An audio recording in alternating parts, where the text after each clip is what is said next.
bombastic side-eye, criminal offensive side-eye. Ngapi bohong.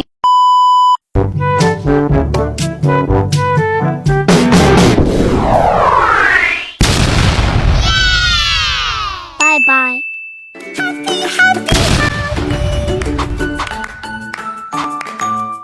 Ditonton sampai selesai ya. Oke, daon nih. Assalamualaikum warahmatullahi wabarakatuh. Kami dari 10.3 kelompok 3 ekonomi ingin menjelaskan bagaimana cara mencegah krisis air. Cara mencegah krisis air sebenarnya tidak sulit. Nice. Ada banyak cara yang dapat dilakukan. Pertama, hemat air. Prinsip ini sangat dianjurkan oleh agama Islam. Kedua, tidak melakukan pencemaran terhadap sungai, sumber-sumber air, khususnya sungai, dengan tidak membuang sampah dan limbah. Ketiga, yaitu dengan menggunakan kembali air yang sudah terpakai sesuai dengan kebutuhannya. A few moments later. Keempat, menanam pohon. Pohon memiliki akar yang berfungsi untuk menyerap air ke dalam tanah. Semakin banyak pohon, maka cadangan air akan semakin banyak tersimpan. Kelima, membuat lubang resapan dan sumur resapan. Ini dilakukan untuk menyerap air hujan. Lalu, lubang-lubang resapan atau bisa juga sumur resapan yang bisa dibuat di rumah. Meanwhile. Jenis air bersih itu ada 4, teman-teman. Ada yang tahu gak? Nggak tahu kan, makanya Naya mau kasih tahu. Oh, okay. Jadi jenis-jenis air bersih itu yang pertama air minum, yang kedua air permukaan, yang ketiga air tanah, dan yang keempat air angkasa. Air minum itu termasuk air mineral. Dan air mineral berasal dari mata air pegunungan yang jernih dan mengandung mineral. Yang kedua, air permukaan, termasuk air sungai, air danau, dan air laut. Dan yang ketiga, air tanah. Air tanah itu termasuk air sumur gali dan sumur bor.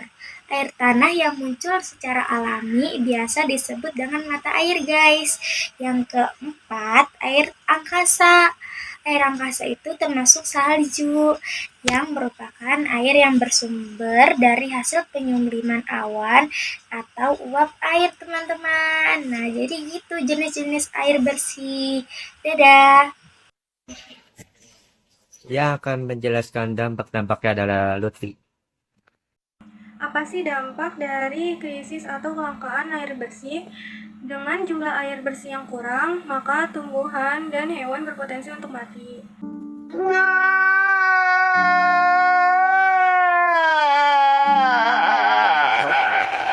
Nah, selain itu juga dapat menimbulkan dampak lainnya. Contohnya seperti krisis pangan, krisis energi, dan krisis sosial. Jika kondisi ini masih berlanjut, maka ekosistem akan rusak dan akan menyebabkan bencana ekologi. Pada akhirnya manusia akan kekurangan bahan makanan atau kekurangan makanan-makanan. Lalu juga akan mengurangi kualitas hidup dan mengakibatkan kualitas hidup yang buruk. Yang akan menjelaskan sebab-sebabnya adalah saya. Sebab-sebab kelangkaan air. Kelangkaan air bisa disebabkan oleh beberapa faktor. Antara lain yang pertama, perubahan iklim. Perubahan pola cuaca ekstrim seperti kekeringan panjang dan banjir besar bisa mengurangi ketersediaan air bersih. Yang kedua adalah tingkatan populasi. Semakin banyak penduduk, semakin besar pula kebutuhan akan air yang diperlukan. Yang ketiga ada pencemaran air. Limbah industri, pertanian, dan domestik dapat mencemari sumber air sehingga tidak layak untuk dikonsumsi. Yang keempat ada pengelolaan sumber daya air yang buruk. Kurangnya kesadaran akan pentingnya air dan pengelolaan sumber daya air yang tidak berkelanjutan bisa memperparah kelangkaan air. Yang kelima ada pertanian. Penggunaan air untuk irigasi dalam skala besar, terutama pada musim kemarau, dapat mengurangi ketersediaan air untuk keperluan lain. Yang akan menjelaskan cara mengatasinya adalah Baim. Saya ingin mempresentasikan tentang menanggulangi kelangkaan air bersih. 1. Menghemat penggunaan air. Salah satu cara paling efektif untuk menanggulangi kelangkaan air bersih adalah dengan menghemat penggunaan air. 2. Penggunaan air secara bijak. Selain menghemat air, kita juga perlu menggunakan air secara bijak. Misalnya menggunakan air bekas cucian untuk menyiram tanaman.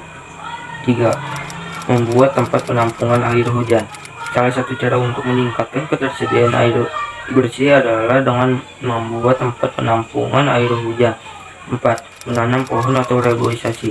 Menanam pohon atau melakukan reboisasi dapat membantu menjaga siklus air dan meningkatkan suplai air bersih. 5. Tidak membuang sampah di aliran air. Membuang sampah di aliran air seperti sungai atau saluran air dapat menyebabkan penyumbatan dan pencemari air.